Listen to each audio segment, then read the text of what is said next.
আসসালামু আলাইকুম রহমতুল্লাহ। কেমন আছেন আপনারা সবাই?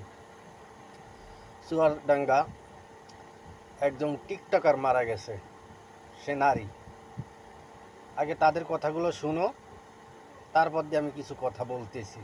সুবর্ণা নামের যে মেয়েটা মারা গিয়েছে, তার জীবনী সম্পর্কে যদি আপনারা জানতে চান, সেটা আমাদের কাছে খুবই অপছন্দনীয়। তার ব্যবহার আচার এবং তার চলাফেরার যে গতি, সেটা আমাদের কাছে পছন্দনীয় না। সে মোবাইলে টিকটক করে এবং বিভিন্ন অসামাজিক কাজে সে লিপ্ত থাকে। এটা তার হয়তো ব্যবসা ছিল, সে সেটা করেছে। কিন্তু সে যখন আমাদের এই স্থানীয় গোরস্থানের কোনো অংশীদার না, সেক্ষেত্রে তাদেরকে আমরা কিভাবে এখানে তাকে জানাজা করতে বা এখানে আমরা গোরস্থানে মাটি দেওয়ার জন্য এটা আমরা আদেশ করতে পারি? এটা অসম্ভব, এটা সম্ভব না। ওরা বলছে মেয়ে ভালো নাই, মেয়ে নাকি খারাপ। কারণ সিদ্ধান্ত এখন এই জায়গায় বাদ দিয়ে আমরা দেখি অন্য কোনো জায়গায়। লাশ তো উপরে রাখলে হবে না, হবে বলেন? কিন্তু মারা গিয়েছে কালকে বিকালবেলা, তার তো একটা ব্যবস্থা করতে হবে।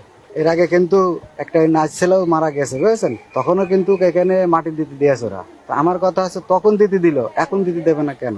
সে টিকটক করে, প্লাস তার ফুল অফ ফ্যামিলি আপনার মাদক ব্যবসা করে। তাদেরকে যদি আমরা সমাজের লোক বলতে চাই, তারা শহরের মস্তান নিয়ে এসে আমাদের মারতে দেয়, বিভিন্ন রকম হুমকি ধমকি দেয়। সেজন্য আমাদের সমাজ, আমাদের এলাকায় আমাদের মাদক দিতে দেয়। সবই তো মাটি আসছে। এখন কমিটিদের কাছে কোথায় এলো টাকায় যে জমি কিনছে, এখানে তো দলুকদের তার সরকারি গোরস্থান নেই। এখানে নিজে গোরস্থান নতুন করে সব কেনাকাটা হচ্ছে, বুঝেছো?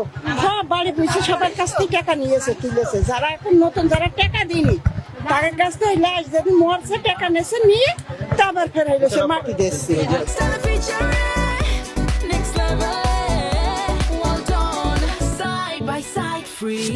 মেয়েটা আসলে তো এই স্থানে নাই, ফ্যামিলিটা খারাপ, ওই মেয়েটা চরিত্রটা সেমন ভালো নাই। আমরা চাইলে আমাদের এই মহল্লা গোরস্থানের মাটি দেওয়ার জন্য ইয়ে করবো না।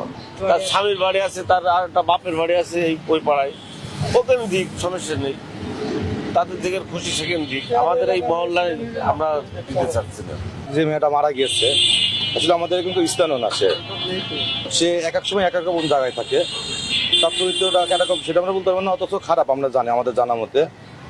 আমরা চাচ্ছি আমাদের পারিবারিক বা আমাদের যে ৮ নম্বর ওয়ার্ডের যে গোরস্থান কবরস্থান আমাদের সবাই জনগণের এনআইডি কার্ড নেই, সে কিন্তু বাড়ির মালিকানাও না।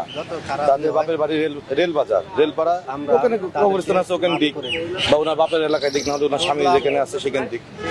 আমরা চাচ্ছি, আমাদের এলাকাবাসী চাচ্ছে যে তার লাশ যেখানে দাফন না।